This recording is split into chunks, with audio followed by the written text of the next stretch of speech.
Hello everybody, Dr. Dave here. Welcome to Tipsy Vervet. The purpose of our podcast is to help people make sense of life and create meaning. Well, what we talk about is based on our own experiences with addiction and helping other people who are overcoming addiction. The principles that we share are universal, and we think they'll be helpful to anyone who aims to better understand themselves and who wants to cultivate a life that's worth living, regardless of what their past experiences might be. I'm Pierre, and I've been involved in the addiction community for over a decade. This podcast is independent of any other work we do, and we're in no way affiliated with anyone else.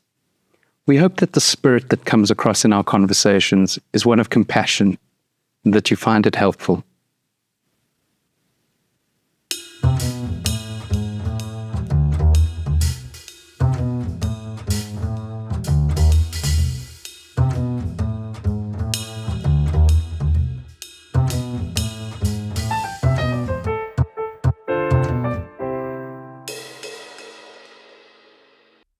Hello, and welcome to the podcast. I'm here with my good friend David. Hello. What are we going to talk about today? Yeah, one of the things that I noticed when I was first able to remain abstinent after many years of trying actually to control my drinking, I noticed that something had changed. And in fact, although I'd had brief periods of abstinence in the past, this time, by surrounding myself with other people who were doing it and learning from them, I knew something had changed, but I couldn't put my finger on it. And in fact, it took me about 18 months to realize what actually was happening. And what I noticed was, and what had changed in my life was that I was learning to pay attention. And I think that attention is the beginning point of all of what it means to find a life that's worth living.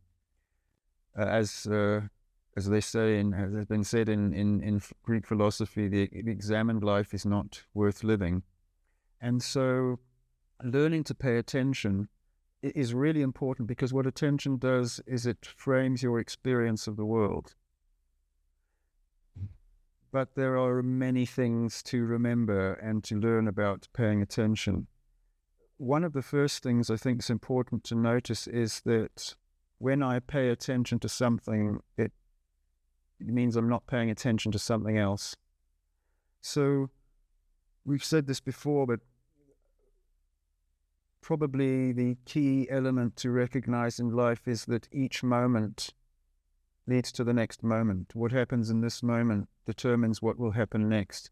And so that's why it's so profoundly important for me to pay attention to this moment and carefully consider how I'm going to respond to this moment, how I'm going to interact with this moment, because that will determine what happens next.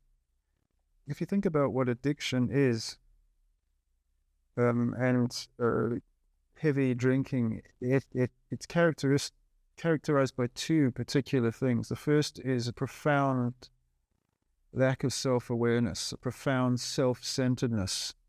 And I don't mean that unkindly, but that's the nature of addiction. We're continually obsessing over our drinking, but also over our life. How difficult our life is, how I respond to other people, all the problems that I have to face, whether they're problems of my own making or not. And many of them are problems of my own making, not intentionally. But they're also problems that I'm not able to solve, because what I do is I anesthetize myself to cope with the difficulty of living. And in that anesthetized state, I'm not able to pay attention to anything that's happening within me or around me and in the world.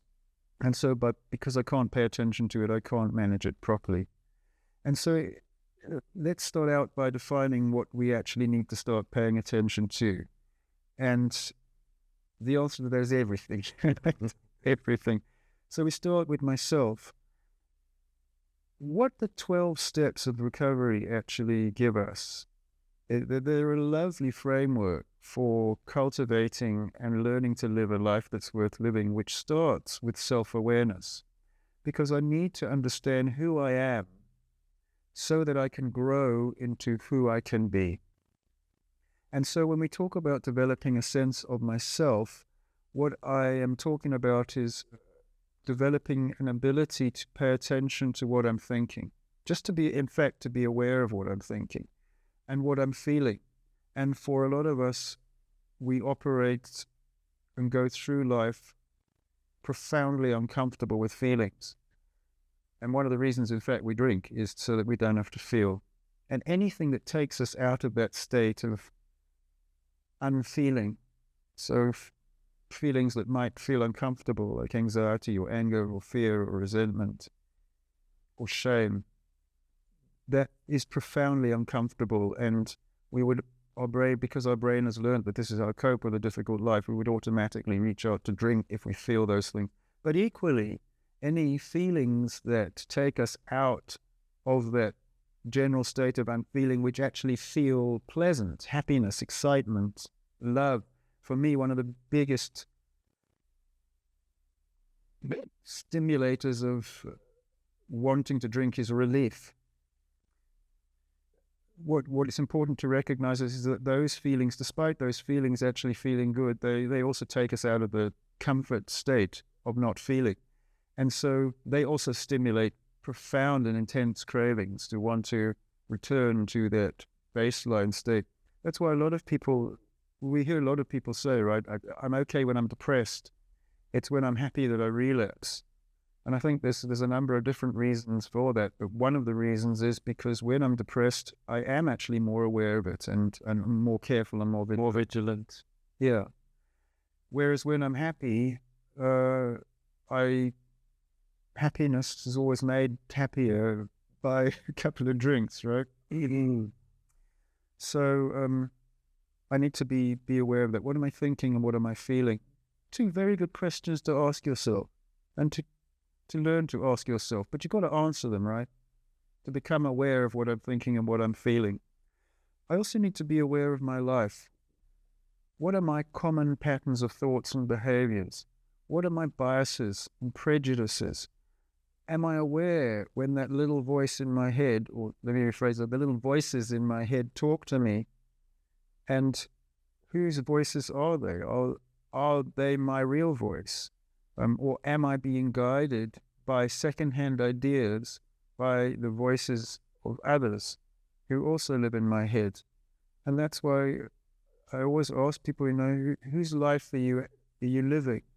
Whose voice are you listening to guide your attitudes and your behaviors? And a lot of the time we're being guided actually by the voices of other people and by past experience. And what that does is it limits the way we can interact with the present, because what we're doing is we're interacting based on what's happened in the past. And things are continually changing. The present is never the same as the past. Look, the present is the past because it's the past now, but the present now is not the past. And so while we may have thought patterns and behaviors that served us in the past, they may not be appropriate for what's happening now, because things around us are not the same and we're not the same. Or for things that are to come. Yes. And so to turn our awareness inwards and start to develop an ability to pay attention to ourselves and our life. Also, who am I now? What are my values? How do I adapt to different situations? Am I adapting because of how I think I want other people to see me, or how I think other people see me? Or am I adapting in an authentic way which is true to myself? So I think if we're going to become an authentic person, and when I talk about being an authentic person, I mean being one person. We spoke about this before and we'll speak about it again, but it doesn't mean I don't adapt to different situations, but it means that I adapt to different situations in a way that is true to myself and my values and my beliefs. And if I'm trying to be a people pleaser all the time, adapting myself to what I think other people think I should be like, I will never be authentic. And there's a profound inattention to self in that. So I need to be able to identify, well, what does it mean to be my authentic self?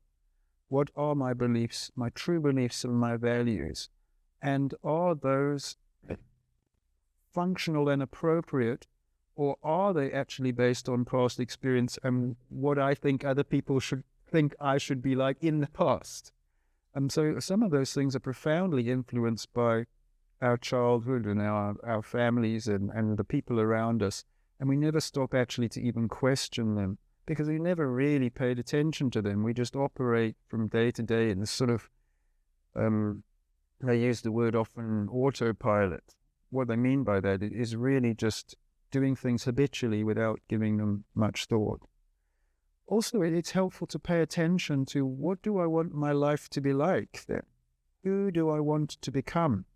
Because it's important to recognize who you are now, but that's less important than who you can become, actually. So turning our attention also to that. And a lot of us end up doing things that we wanted to do in the past, but we no longer want to do. Or we feel other people wanted us to do. And things change, and we need to be adaptable to that change. Just because you studied a particular thing to become in a particular occupation, it doesn't mean that you have to do that occupation if you don't like that occupation. And if we never pay attention to that, then we're never in a position to make a change in those things.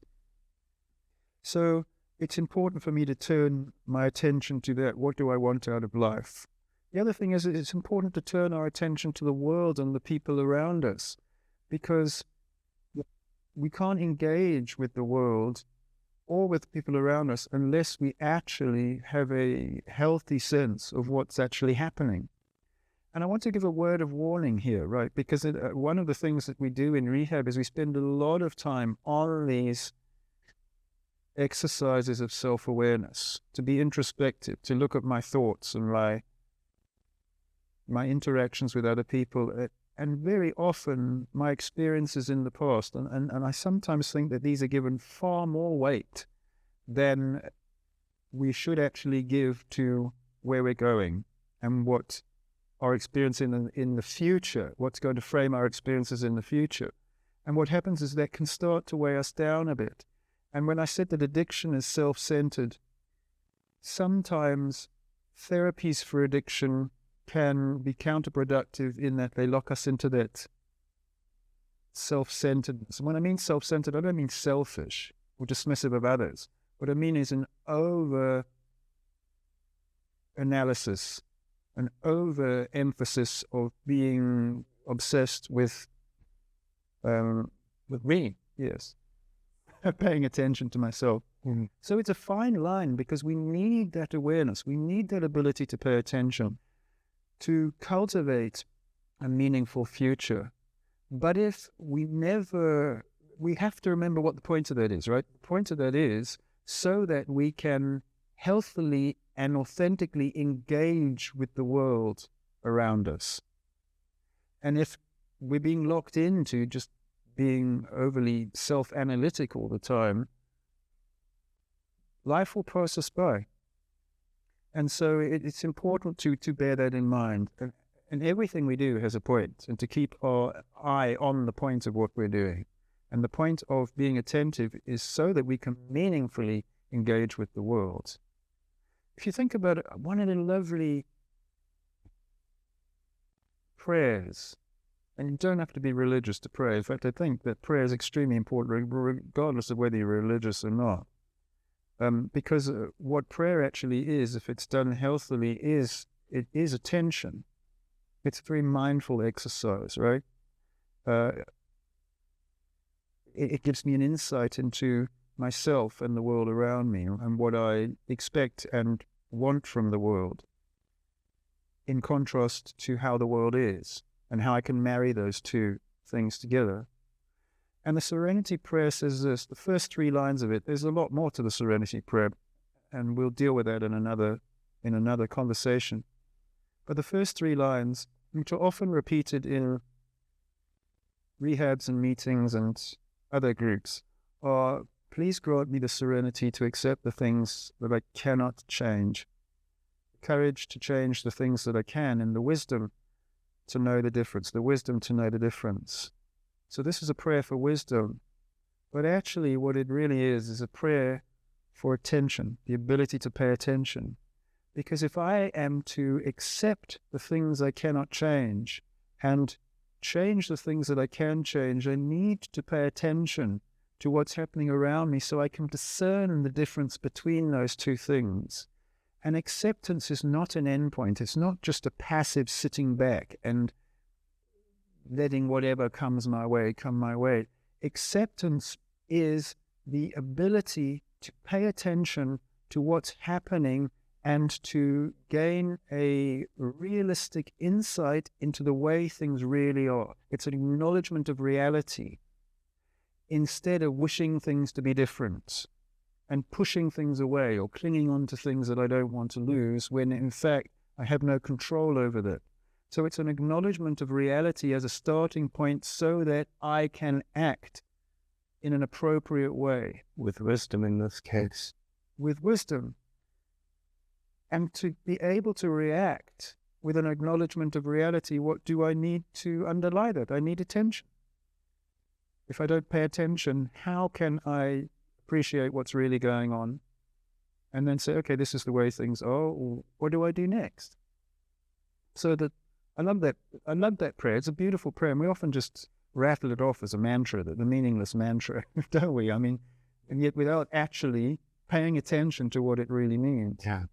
So we talk about mindfulness. So I'm not quite sure whether I really like that word particularly anymore because it means different things to different people, and it's become a very glib sort of cliche, actually. But what mindfulness really is, it is paying attention on purpose. It's being aware of what I'm paying attention to.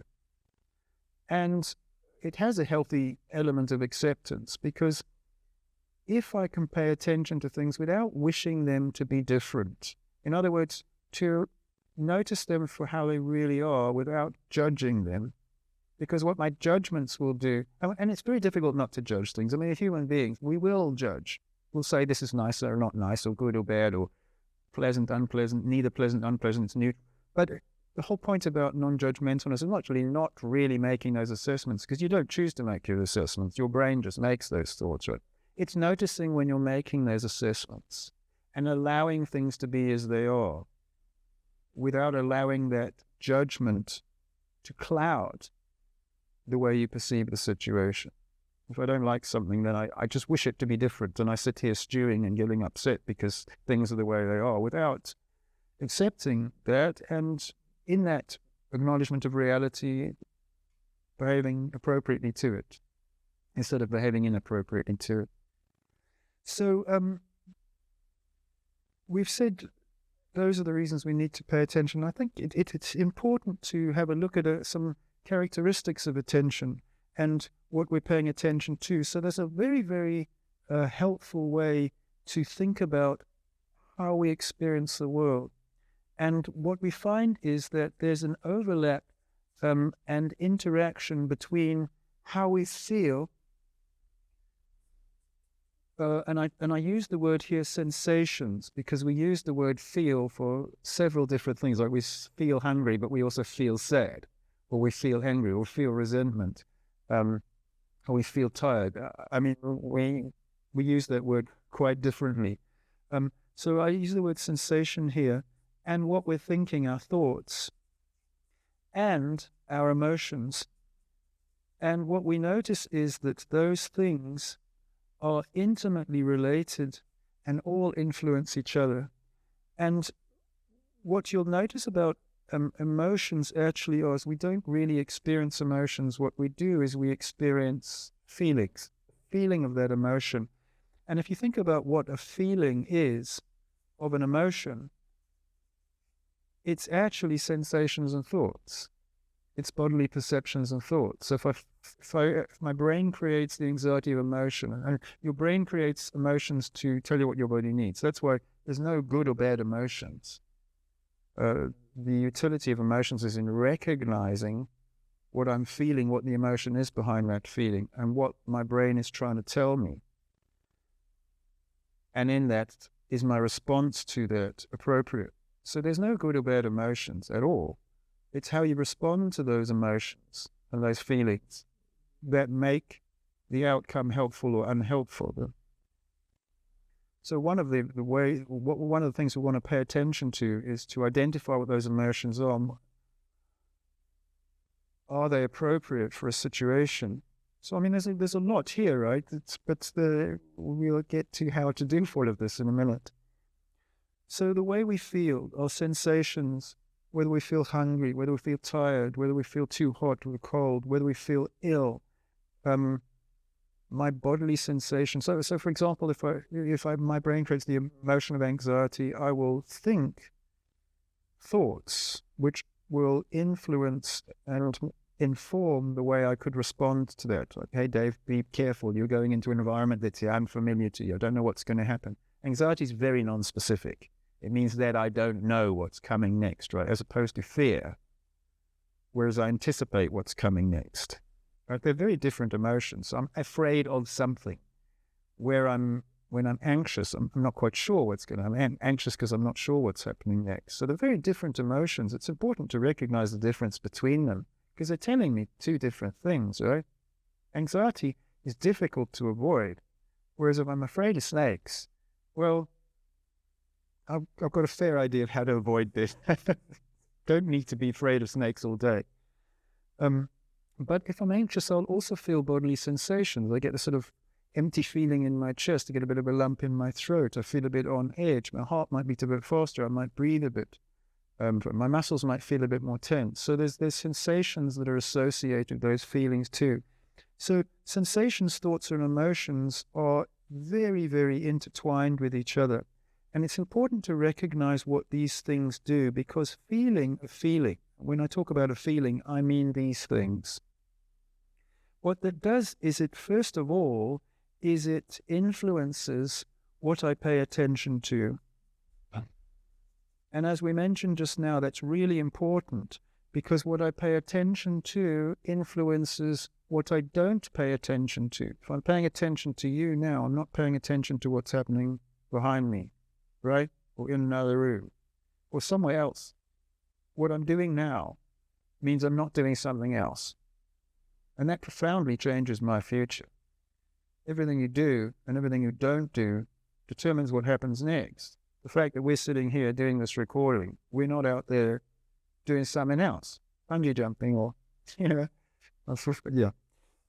So one of the things it does is it changes our attention. And it may be that if the feeling is uncomfortable, we turn attention inward, especially if we wish things to be different. Like, well, I shouldn't feel like this. I'm such a anxious person. I can never get anything right. Why can't I be braver? And all this is doing is it's taking my attention away to what's happening around me and what might have stimulated these feelings in the first place. So attention is important because it informs how you engage with the world, what you pay attention to, what you don't pay attention to. The other thing that these things do is they influence what you look like. I mean, when you're angry, your facial expression is completely different to when you're happy, and your posture's different. And so one of the things that changes our sensation, we talk about, we feel hot, we feel cold, we feel hungry, we feel angry, we feel tired, we feel ill. But also, one of the things that profoundly influences our bodily sensations is our posture. The way sometimes we talk about the attitude of our body, which is a lovely word because the attitude of our body informs very often the attitude of our mind, right? Again, notice how the sensation, thoughts, and emotions are intimately related to you. And so it influences what I look like. There's a lovely example of this because one of the other things you will notice is that my sensations, thoughts, emotions, and feeling, which change my attention and what I look like, change my sensations, thoughts, and emotions because I respond to them. So, for example, if you shout at me and I'm afraid of you, I will feel those things. I will think those thoughts. I will feel that emotion. In addition to that, I might then be angry with you because you're angry with me. which in turn is going to influence my sensations and my thoughts and the way I feel. So what's happening is that these sensations, thoughts, and emotions are continually Feeding themselves. and turning into something else. Yeah. That's why we talk about primary emotions and secondary emotions. Often the primary feeling, that, let's say, I'm afraid of you, primary feeling turns into a secondary feeling, so that me being afraid of you then turns into me being angry with you. And it's the secondary feeling that I often respond to. It's often the secondary feeling. So the point of being attentive to all of this is to cultivate the ability to notice what's going on. It's not a question of not feeling things, because you don't decide how to feel. It's a question of noticing and being attentive to what you're feeling. Does that? Yeah. So what we look like is very important, because that determines what happens next. So let me give an example of that. Well, let me add the third one before we do that. The other thing that it influences is your behavior. Importantly, all of these things have consequences. And they change what's consequences. How do you spell it? All of those things determine what happens next. In addition, one of the things that's happening next is this. So they determine how these things change, but they also determine how the world around me changes, how the behavior of other people change. And that's why it's so profoundly important to be able to pay attention to what's happening in this little cascade of events. So let me give an example. Let's say I'm very anxious in social situations, which is one of the reasons I drink, by the way. I call it a displacement drink. If you were a baboon and I was afraid of you, I'd stick my bum in your face, right? That's a displacement behavior. Now my mind is wandering. But what I do when I go to a social function, the first thing I do is to have a drink. Because, of course, what alcohol does, alcohol gives me a case of the fuck it. So it takes away all anticipation of future consequences. And it makes me feel more comfortable. But also I can hold that drink, right? And everyone else is also holding a drink. So now I look like everybody else. So it makes me feel more part of the group, more comfortable. So I always used to think when I go to a party, I need a displacement drink. That's how I used to think about it. But what you'll notice is that people who feel uncomfortable in social situations, they're experiencing that anxiety, that discomfort. And so that influences their facial expression. It influences their posture, the way they sit. They might look down. They might blink more often. They might sort of look up but not want to catch anyone's eye. And then move down a bit. Their shoulders are forward a little bit. Their arms are maybe, they look uncomfortable. Their arms are maybe in front of you if they're holding a drink. Maybe not. But what happens is that just signals to other people that I'm not really worth talking to. And so my fear that people will not want to talk to me is just reinforced by my feelings associated with the fear that people not wanting to talk to me. And exacerbates it, probably. Exactly. And so what I do if I'm not attentive to that is I feed these feelings. We've often said before, I make my own worst fears come true. I'm afraid you won't want to talk to me. And so my body language just communicates to you that I'm cut off. I remember when I started working at one of the rehabs, I was very anxious. And I was quite intimidated by, which is part of my nature, the other professionals. And so I'd sit in the common room, counselor's common room, just keeping to myself. And one of the counselors, who is a profoundly influential person in my life, she was there when I actually went to rehab. And she was working in this place, and she said to me, "No, David, no one likes you." I was really taken aback. by that. I said, what do you mean? She said, but you're so unfriendly. You never talk to anybody. You never smile. You've got to start talking to people. And I had such enormous respect for this lady. And I cultivated this approach that we've spoken about before. Whereas in the past, they would have said, oh, you know what you're talking about. You just hate me. But I cultivated this approach because I had sort of like grown in this sense of awareness. And this approach was, well, let me see if I can see their point.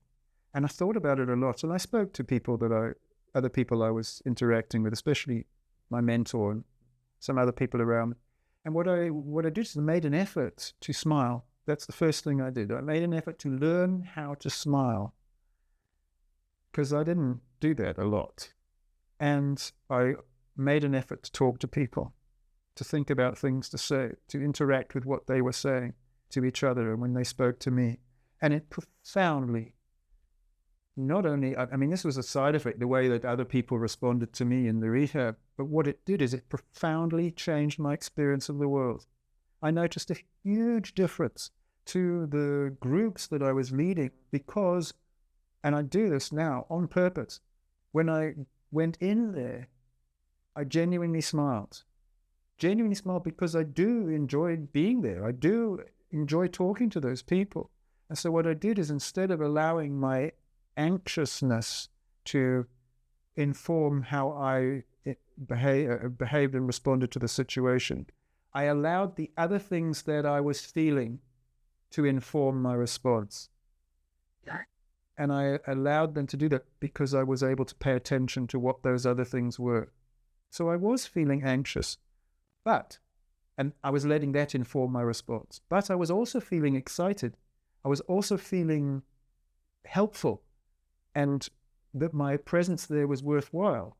And so instead of tapping into the anxiety, the anxiousness, I tapped into those other things. And it changed these things. It changed what I paid attention to. It changed what I didn't pay attention to. It changed what I looked like. Profoundly changed what I looked like. And to this day, it has changed the way I look. And it changed my behavior. So these are some of the things that I need to pay attention to. We spoke last time about how to cultivate equanimity. And we said that we could do that by creating a framework on how to behave, such that our behavior would relieve suffering. Equanimity is the knowledge that things will be okay because I can handle whatever comes my way. And we said that equanimity, so very briefly, and I'd encourage the people who haven't seen that conversation to watch that conversation because we go into it in detail, but that when events happen, I interpret that event in some way. And that's very often based, as we were talking about just now, in what's happened to me in the past. And so those interpretations are often not my own interpretations. They're the interpretations that have been imposed on me by my inattentiveness to where those intentions came from. So we said, these need to be examined. We all have biases and prejudices. If you didn't have them, you'd be dead. You need them. That's how you navigate through the world. But if you never examine them and evaluate them, then you'll always be a slave to circumstances because you're not able to make informed decisions. And that's why we notice that we carry these common patterns of thoughts and behaviors. 12 steps will give us a lovely framework to examine some of those things. Now, my interpretation informs the way I respond, what happens next. And so that has consequences. And so what we said is, how can we influence what's happening here? And we said one of the things that we can do to influence what happens there is to create a framework of how to behave and practice those behaviors so that they become second nature. so that I can behave in such a way despite the way I feel. Bearing in mind that the only way I can do that, right, is to pay attention and to start getting a sense of what I'm feeling. And so we said that if I'm going to act here, and we said that the way we need to act here is to act with virtue. These are ways to behave that relieve suffering. And we made a list of what those behaviors might look like, right? We said that if we could behave that way here, then the consequences of our behavior would change. And if the consequences of a behavior change for the better, and if you behave with virtue, the consequences will be the very best they can be for you under those circumstances at that time,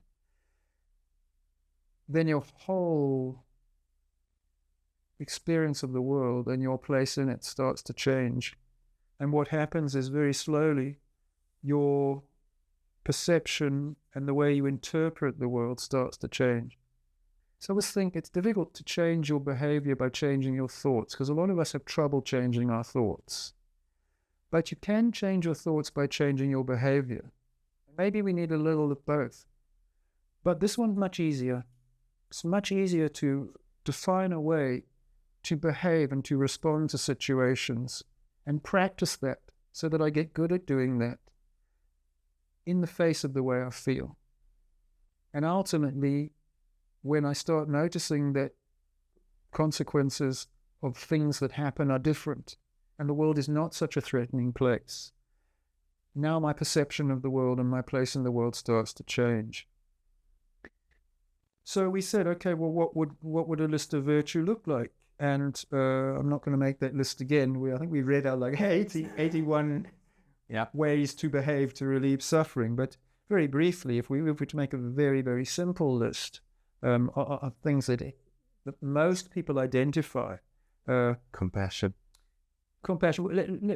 Let's start from the top, right? Honesty. If I behave honestly, I won't have to manage the consequences of a lack of honesty, dishonesty, right? Trust. If I'm trustworthy, people will put their trust in me.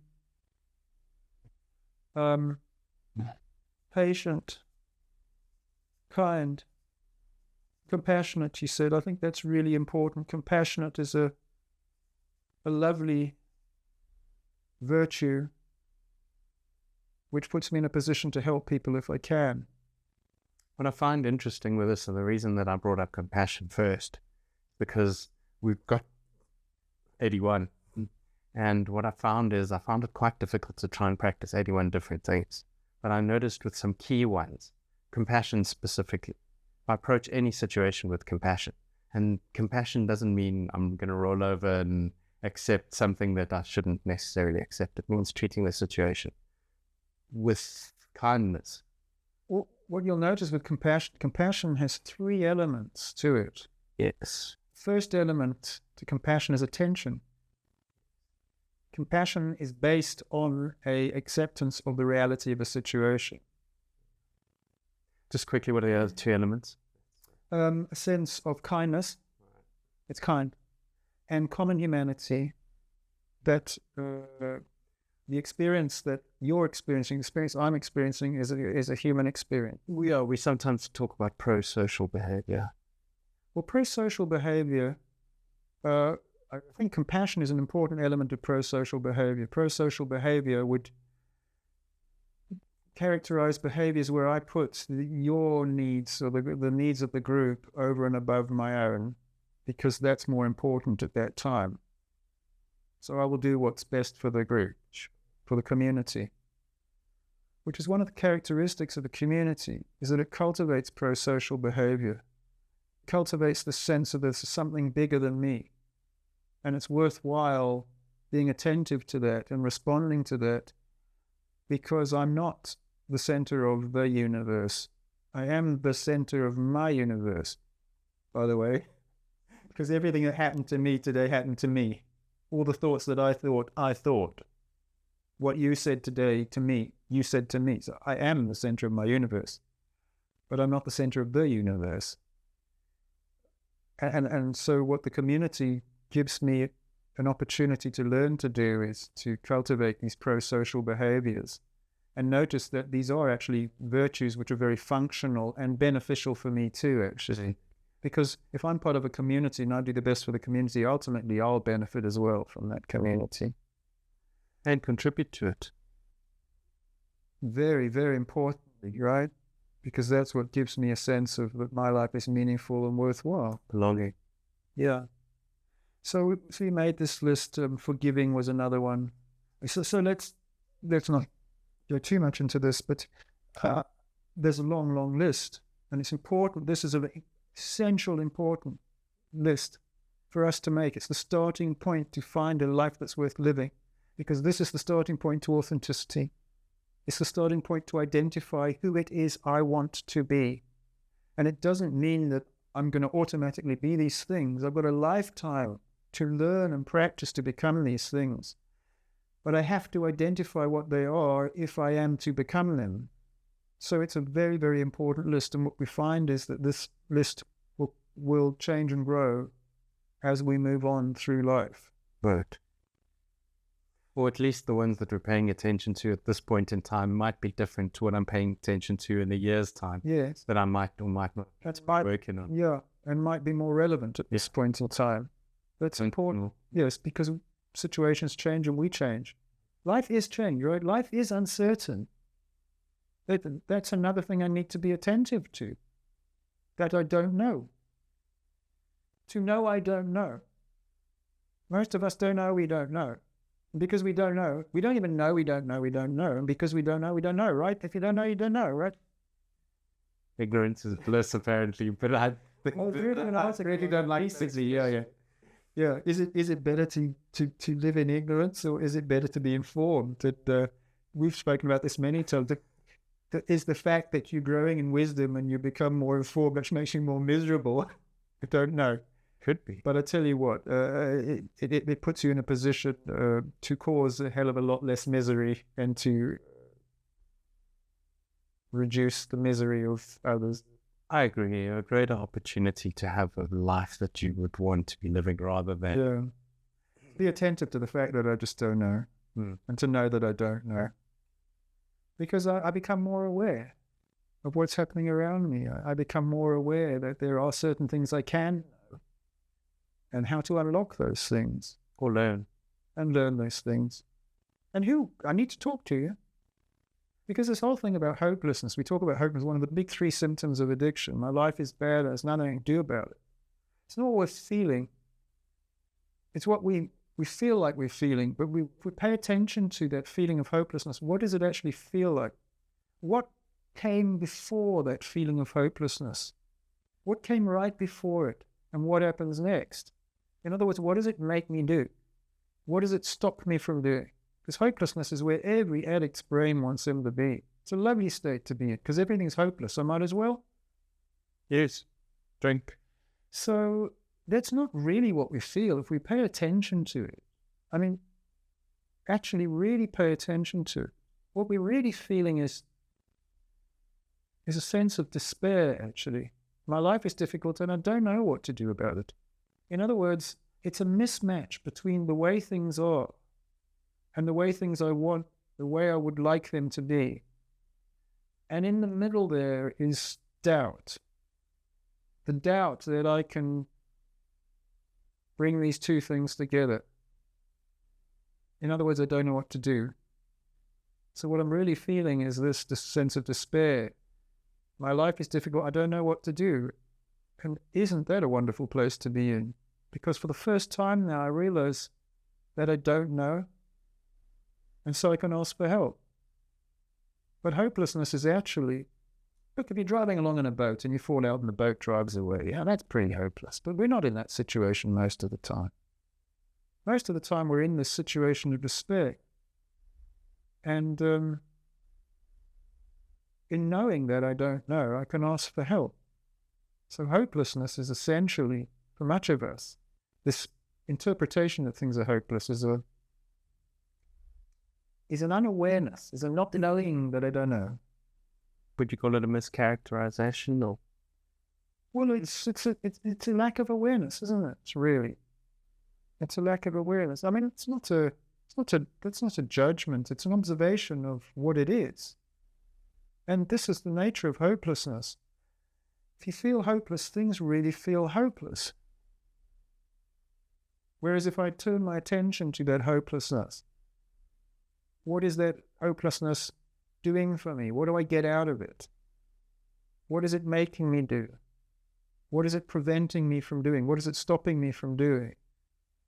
I can start to see why my brain is manufacturing that hopelessness, the utility of it. I get a payoff from it. And one of the payoffs is that it enables me to keep drinking and justify that, because there's no point in stopping. I think it's not easy to be abstinent. It's not easy to stop drinking. And sometimes there feels like there's no point because I want there to be no point. Whereas I have that responsibility to myself and those around me, especially to those around me, and the world in general, what I can offer. It's incumbent upon me to offer myself to the world what I can offer. Right? I love that. So I've identified these virtues and I pay attention to them. Yeah. I pay attention to them. And we'll talk about this when we talk about the steps, because the function of the steps is to draw attention to this and how I can cultivate, how I can learn to do that.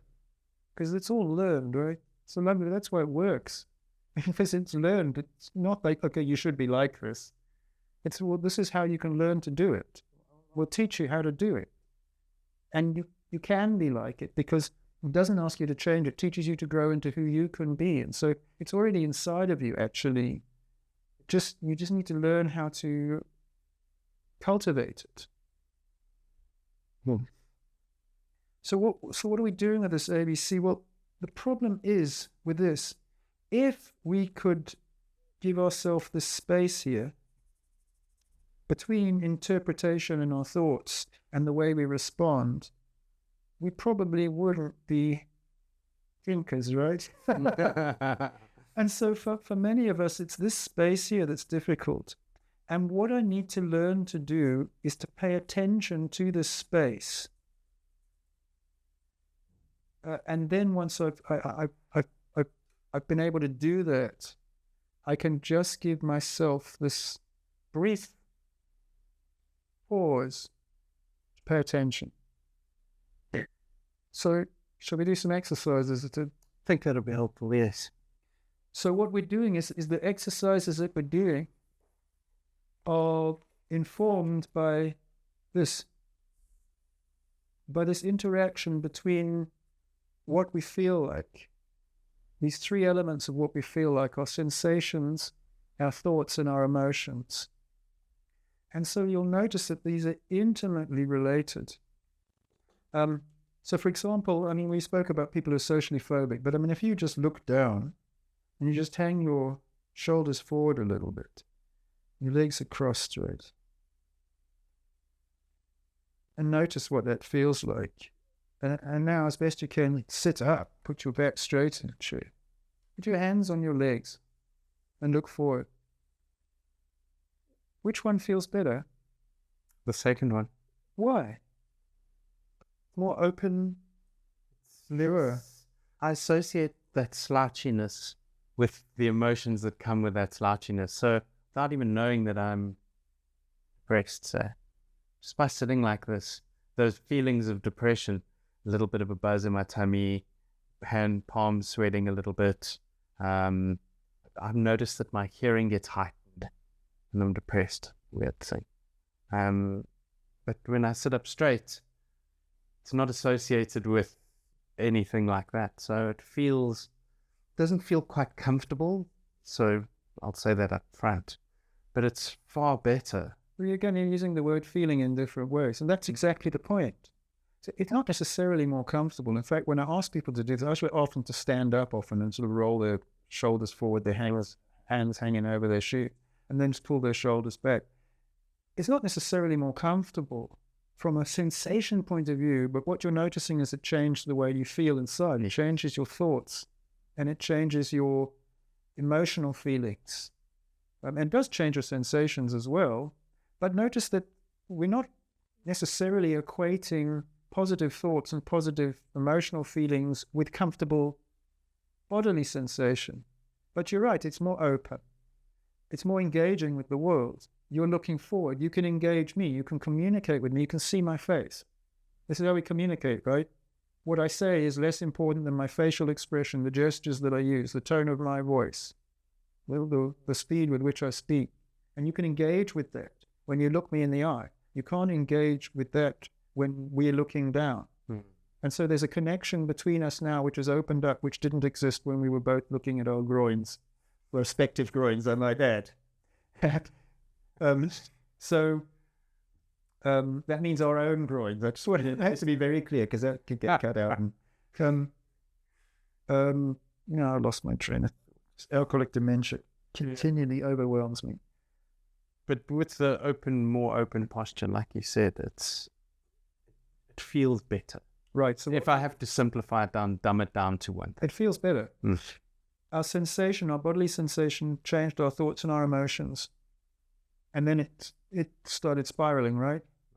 And it actually engaged us in a conversation to notice what that felt like. So here's another one for you, right? Some people feel uncomfortable doing so. I'm not quite sure why. So as best you can, move the muscles of your face in the shape of a smile.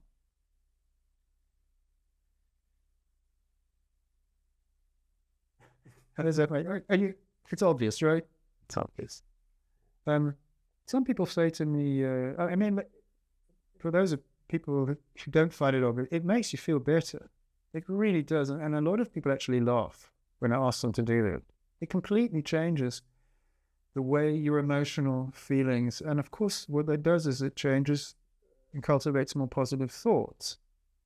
Some people say to me, some people have trouble with this, right? It makes them feel, when I'm doing this in a group of people, it makes them feel profoundly uncomfortable. Some people say to me, it feels fake, and there's no right or wrong answer. The point is, it made you feel in a way you didn't feel just now. And what does it feel like to feel fake? Or irritated. Or angry, or some of the other responses. But there you go. So what does that mean? Yeah. Fake is all of those things. It makes me feel irritated. It makes me feel angry. Why would you feel irritated and angry? Because you feel self-conscious. I think other people are looking at me. So it drags up these past thoughts based in some other experience or what other people have said to you. I don't know where they come from. But you're profoundly insecure in yourself, such that just moving the muscles in your face in the shape of a smile make you incredibly self-obsessed, which is what it is, right? Everyone's looking at me, which makes me feel uncomfortable. And now I'm angry. Now I'm irritated. And I'm feeling discomfort. Point is, it doesn't matter what it does to you. It's the observation that it changes your thoughts and your emotions. Just moving your muscles. Do you remember we did that? So we did a class once where a mindfulness class where we got the people to have their hands out and just move their circle. So, as best you can, do that. And we just left them doing that. Remember? I remember. And some people got it. Well, they'd had enough. They put their arms down and move on, Other people carried on doing it, and one particular person got furious. It was such a lovely response, right? And I know we'd ask them to do as best you can. You say to stand there and do it forever. Just do as best you can. Do that. If you can't do it, then put your arms down, right? But, and so when we engaged this person, he said, well, what thoughts are going through your head?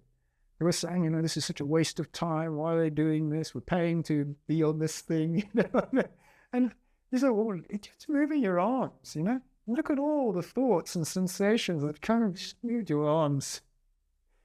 You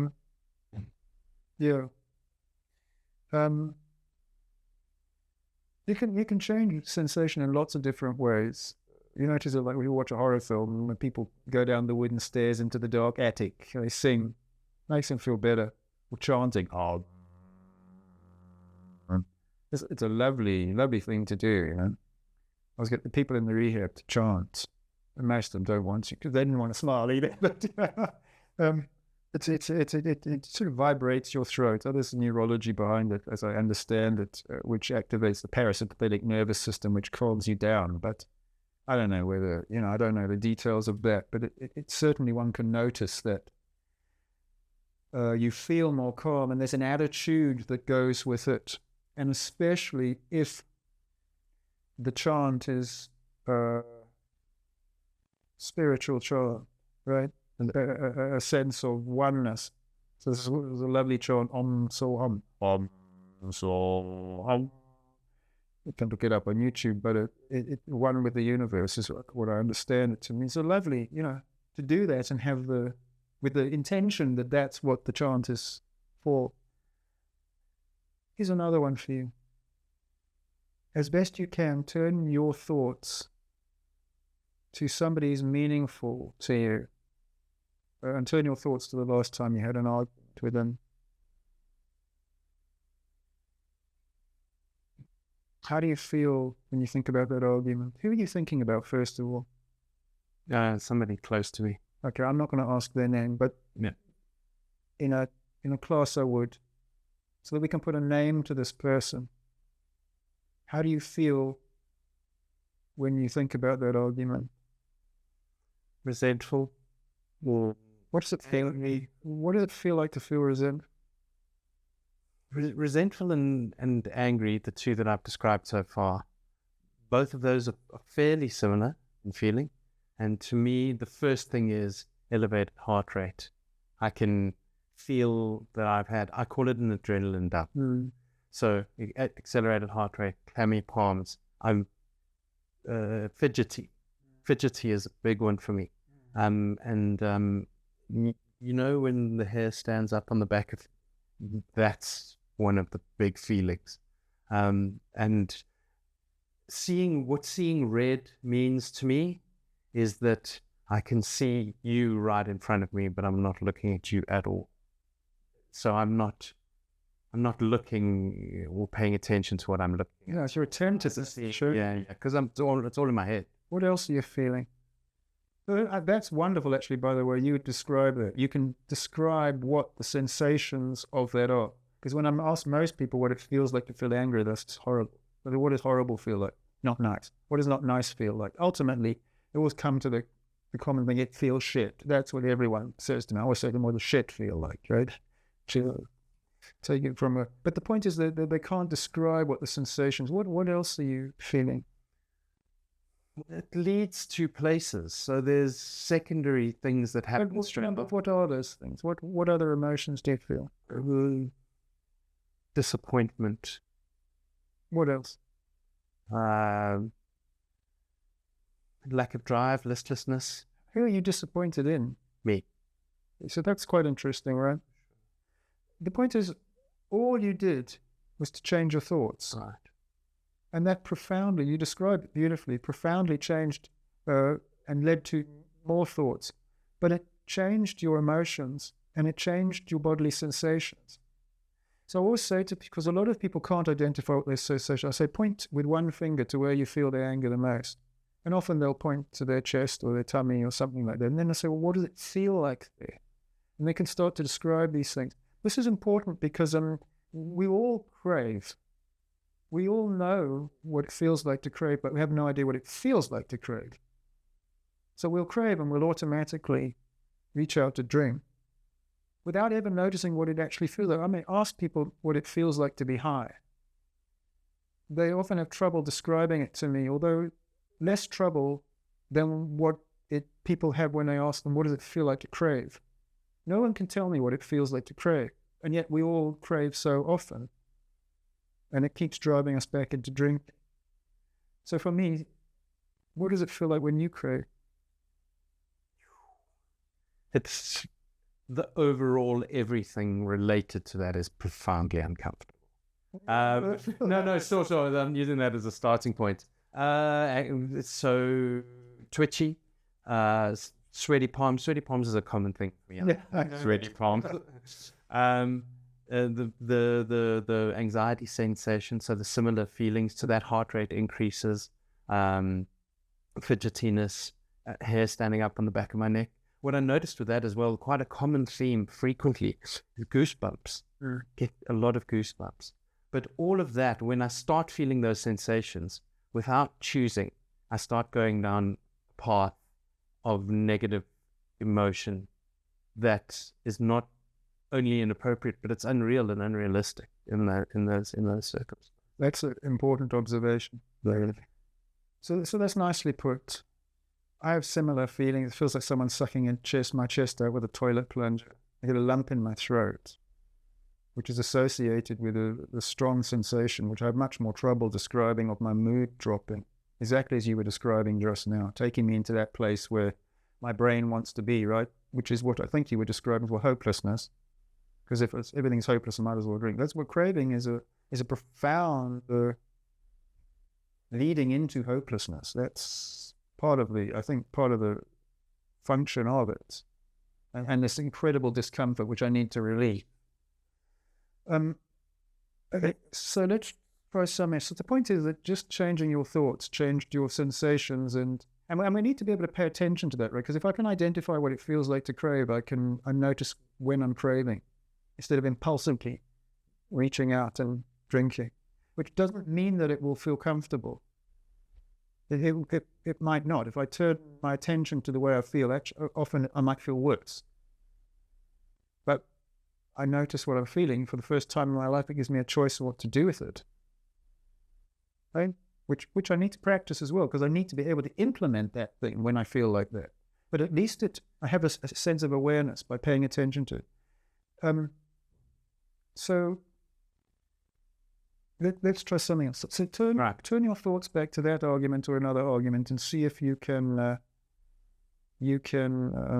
identify some of the feelings that are associated with it.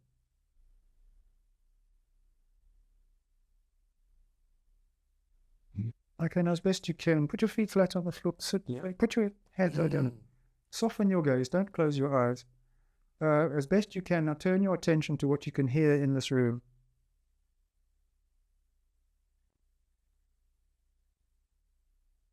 And as best you can, turn your attention to what you can hear outside of the room.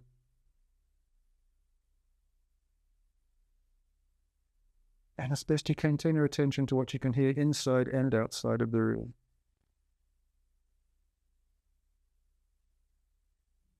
A bit of banging going on, right? And the roof or other things. When you were listening, what happened to your thoughts about the argument? Completely disappeared. They went away. They went away. So we call this an anchor. An anchor, it's a mindfulness, a brief mindfulness intervention. In other words, an anchor is something to which we purposefully turn our attention. We turn our attention, in this case we used hearing. We purposefully, on purpose, turned our attention to hearing, and we were attentive to the fact that we had turned our attention to hearing. And what it does is it completely breaks that train of thought. And so what you will have noticed is that the uncomfortable emotions and feelings that were associated with those thoughts, they went away, right? So this is a lovely way to be able to break ruminative, spiraling down thoughts. It's a lovely way to put this space in between my interpretation and my behavior. It needs to be practiced so that it can become second nature. Oh, yes. Now, in this case, the anchor that we used was hearing. If we were to do, for example, mindful meditation, we might turn our attention to our breath. Now, for many of us, especially if you've had a traumatic past, the breath can be a very uncomfortable place to go. You think about it when you get a fright, the first thing you do is, right? And the reason you do that is it activates your sympathetic nervous system. It gets you ready for fright, flight, or freeze, right? It gets you ready for action. And so what I noticed when I started mindful meditation was that I had significant adverse effects associated with it. Severe anxiety, often panic actually. I got severe headaches and other bodily pains. And what I had to do actually is to change the nature of my meditation. So I think these are short meditations, right? Meditation means to pay attention on purpose. So these are very short meditative exercises. So I suggest to people that when they start, that we don't turn our attention to our breath. Hearing is a lovely anchor for most of us. And there doesn't even have to be anything to hear, right? It's pretty quiet in here, with the exception of a few bags, but it's pretty quiet in here. It's just the nature of turning your attention to hearing. But I can use any of my senses, right? I can look at, well, what is this patch on the carpet? What does my book look like in front of me here? I know a child therapist who does the 4-3-2-1. 4 things I can see, 3 things I can hear, 2 things I can smell, touch, 1 thing I can... Yes. And that's a lovely way to cultivate this. For kids, absolutely. Well, for anybody. It is. Yeah. It's too long, though, for these brief interventions, right? So I like that, and we'll come to that, especially if you go outside, right? But in addition to that, it's really helpful to be able to cultivate these and to learn to implement these very short, brief interventions. But the point that you make is that all of the senses can be involved, right? So here's some more, like, what is it? Here's one that you won't be aware of until I say it, and then you'll be profoundly aware of it. What does your right hand feel like? Okay, up until now, you didn't even know you had hands, right? Now you're profoundly aware. What does the toe on your right foot feel like? The big toe. What does your left knee feel like, right? So what you're doing is you're unaware of these things, but as soon as I mention them, you turn your attention to it. And you can do this all day. That's why I say to you, don't close your eyes, right? Because you want to be able to implement this whenever it's required. Otherwise, you will start to associate it with sleep and darkness. And it's not. I mean, you can't turn your attention briefly or to something while you're driving and shut your eyes. You don't want to do that. When I notice anger rising up, when I'm in the car because I get aggressive with other traffic, I can practice turning my attention. What does the steering wheel feel like in my hands right now? And how long did we do that listening for? Seconds, not even 10. Few, 3-4 seconds, not even, maybe. These are very, very, very brief. But what they do is they cut these spiraling thoughts, and they enable us to put a space between these thoughts and our response. One of the direct consequences that I've experienced has been that when I return back to whatever that thought is, just even sometimes tiny increments, but it's not as severe as it was just now. It's not so life-ending. It's the end of the world. It's not so hopeless when I come back to it the second time. That's one of my experiences when we do these exercises. Well, because you've broken it. Yeah. It's like it started as a trickle and then it started spiraling out of control. What you've done is you cut it. So it's still there, but it's back to a trickle. So it does ease some of those things. Of course, once you bring your attention back to those things, they can start to escalate again. And so this exercise is not to take those feelings away completely, or even necessarily to make you feel better. What it enables you to do is to be attentive to them, so that you can decide more with a more wise insight what to do next. So, for example, this example in the traffic, what does my steering feel under my hands? It's not going to make me not feel angry. But what it'll enable me to do is to choose how to respond next, instead of impulsively hooting or shouting. And of course, who gets crosser when you hoot? You do, right? Who gets crosser when you shout at someone else in the car? They don't care. You do. And it can, for some of us, it ruins our entire day. Whereas the anger won't not be there. But if I respond to it more wisely, it doesn't spiral out of control. In fact, what I'll notice is that in a few minutes or an hour or two, I've forgotten about it. Whereas if I'd hooted and shouted and maybe even got into an altercation with somebody else, that would cloud and inform my entire day. At the very least, if you harm them, it might inform your change of life. Of course. Everything you do, everything you don't do changes the world. We know that. So these are really helpful. So what I suggest to people is practice. You can practice this hundreds of times a day. What does it feel like to hold your hands under the tap when you wash them? When you're in the shower, what does it feel? What does the water feel like running onto your head? Just for a few seconds, just to turn your attention on purpose. What does it smell like when you cook breakfast? When you're sitting with a plate of food in front of on the table, what does that food look like? What does it feel like as you push your fork into the broccoli that must be on your plate? Broccoli. What does it feel like when you push your fork into that broccoli? What does it feel like when you bring your arm up to your mouth? What does it feel? What does the broccoli feel like in your mouth? When you swallow it, can you follow it down? Just very brief interventions. And the more we practice, it takes a couple of weeks, 2 weeks, practicing this. You'll be able to implement this when you need it. And as I say, it's not about not feeling. It's about noticing the feeling and to be able to bring yourself back to the present without spiraling down and losing our minds into running away. Yes, and it's not about changing it either. No.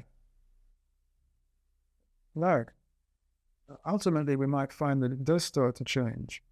Yes, but it's not as a direct consequence of me trying to change it. Yes, exactly. And this is one of the fruits. I call them the fruits of mindfulness. You were talking about compassion.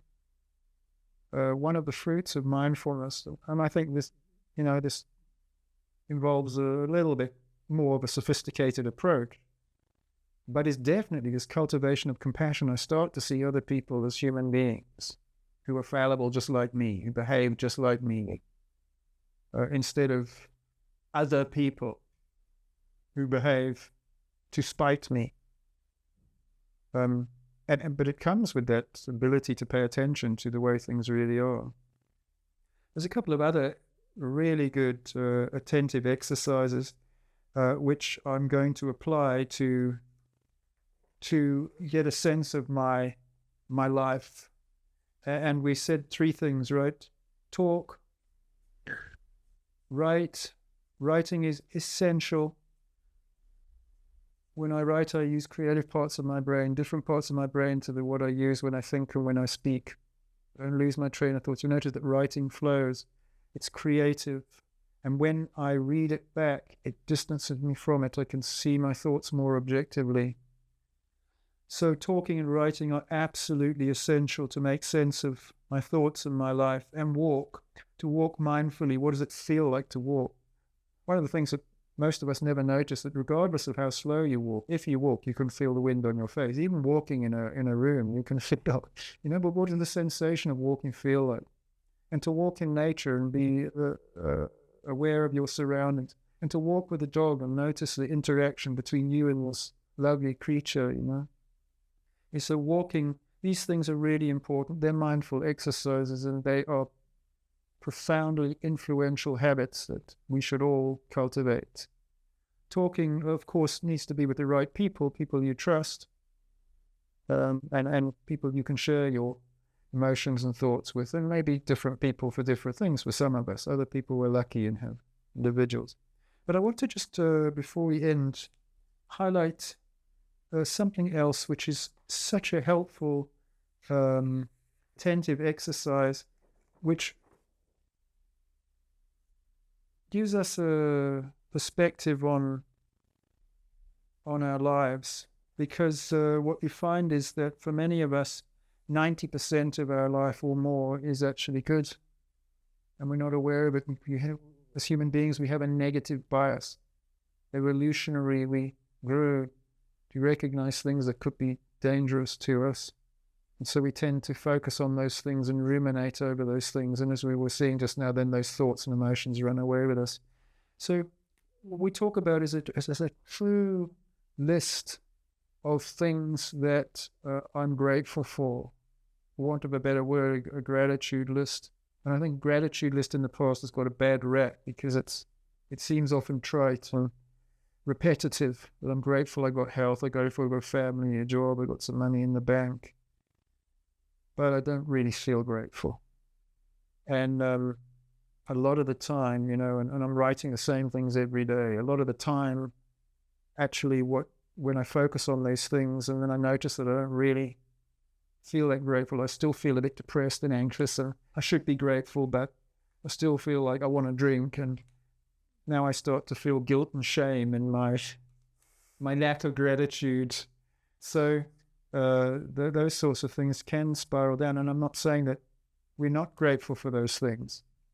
I was envious of people who truly are, truly expressed.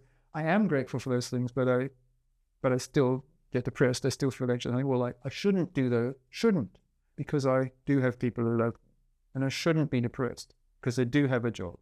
Other people don't. I stop at the traffic light and there's someone begging for money. I've only got one leg. I've got two legs, and I should not feel miserable today because I've got two legs and other people don't. And so what it does is it sort of leads me down this path into a feeling guilty, feeling ashamed of myself because I'm not grateful. So I don't think that that's, some people that's helpful and other people put it down. But let's have a look at what I think a real gratitude list would contain. So the first thing is the small things that happened today that I'm grateful for, the little things, because this is what life is made up of, right? Little things. Days are full of little things, and there are lots of little things that worked out well. I went to the shops. They had what I was looking for. I didn't have to keep looking. I could go home. I saw a nice program on TV, had a nice meal with somebody. I got a nice conversation with the person ringing up my groceries. Right. People smiled at me. I finished the work I had to do early. I went out today, and when I came out of the shops, it was raining quite hard, and I got home safely. Not that I didn't have an accident. That's what didn't happen. It's a gratitude list of what did happen, the small things that happened today. And you'll find that every day is made up of many, many small things that I'm actually grateful for. The second thing is very, very important. Things that I did that were good and right today. Things that I did that were good and right today. Sometimes, especially if we suffer from a little bit of shame and self-doubt, we might have to think a bit harder about these things. And we speak about this a lot, right? We've met a lot of people, especially young people, who have had difficult lives and have been brought up to believe that they're no good. And there's one particular young man who stands out in my mind here. We were talking about this, and he said, I can't do anything right. And what he was expressing was just an inability to pay attention. I remember that kid. Yeah. And so maybe one place to start is to write down places where somebody else showed gratitude to me, where they thanked me. Or maybe they didn't have the opportunity, but if they'd had the opportunity, they would.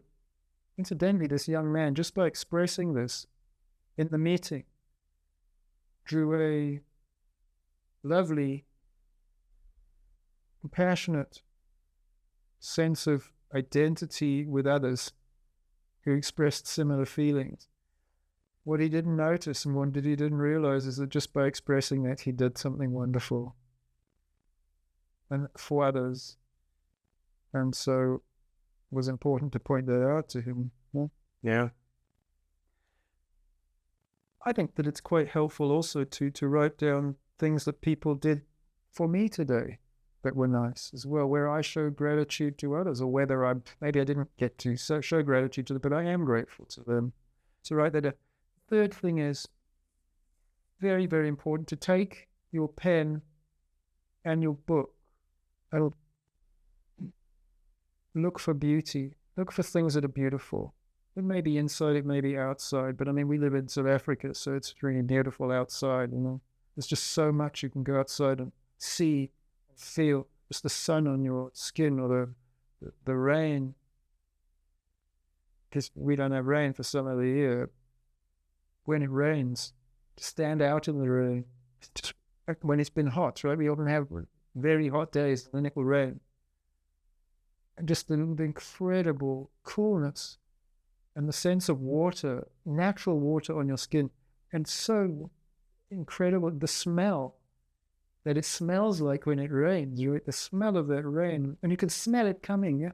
and the sound of the thunder and the visual light of these wonderful storms that we get here, just in that, to go outside and look for beauty, things that are beautiful, and come back to your senses, right? Things that I can see that are beautiful, things I can smell that are beautiful, things I can hear that are beautiful, things that I feel that are beautiful. Beauty. There's a you in there somewhere. That's beauty. That's beauty. Go outside and look for things that are beautiful. Yeah. Sometimes I just think beautiful thoughts. I know. I lovely. When you think about all the things you can do that you can pay attention to, anything that's mindful, or apply mindfulness to what you're doing, to pay attention to gardening, pay attention to cooking, photography, to look for a subject and then get that just right, line it up, get in focus or out of focus, or you're paying attention each step of the way to that, to do maybe mindful meditation, to pay attention to what it feels like, to feel like what it feels like, feel like you when you're exercising. Doesn't always feel good, right? It can feel quite uncomfortable, but there's an incredible sense of wholeness and meaningfulness and attentiveness to paying attention to that. This is one of the wonderful things about exercising. And when you exercise, to notice how you feel after the exercise. There are a lot of people, so stiff. And you may feel stiff, but it's a good muscular pain, right? And the psychological lift that exercise gives you, to pay attention to that. So all of these things you can do mindfully. So pay attention. Finish off. Three most important things in life. First is what you pay attention to. And in that vein, right? Because what you pay attention to determines what you don't pay attention to. It informs the way you experience the world and yourself and your place in the world. And it determines what happens next. What you put into your body. So, of course, that includes your nutrition and your physical activity. But very, very importantly, what you watch and what you listen to. What you watch and what you listen to. But notice that all of these things profoundly influence our thoughts and our emotions. You watch horror films, you're going to always be a bit... Do you know the guy we saw in the meeting recently? He said that there's so much harm in the world, so many bad people in the world, and he feels in as a good position to take them out. Do you remember that? And then I said to him, what do you do in your spare time? He says, I watch movies. I said, well, what do you watch? And he says, he watches the Saw movies, which I haven't seen one, but I understand that they're horror films where people are horribly tortured. And he loved them. He spent his time, but it made him a very angry, suspicious, and quite frankly, dangerous person. So again, it was just, to point out that it's important what we watch and what you listen to. We know this, how profoundly music influences our emotions and our thoughts. Listening to sad music makes us sad. Listening to upbeat music makes us drive faster, makes us want to turn it up. It profoundly influences that. And then thirdly, very, very importantly, the people you spend your time with. If you spend your time with people who bring you down, you'll always feel less about yourself. You need to spend your time with people who build you up. You spend your time with positive people. You need to spend your time with the community of people who are doing what you want to learn to do.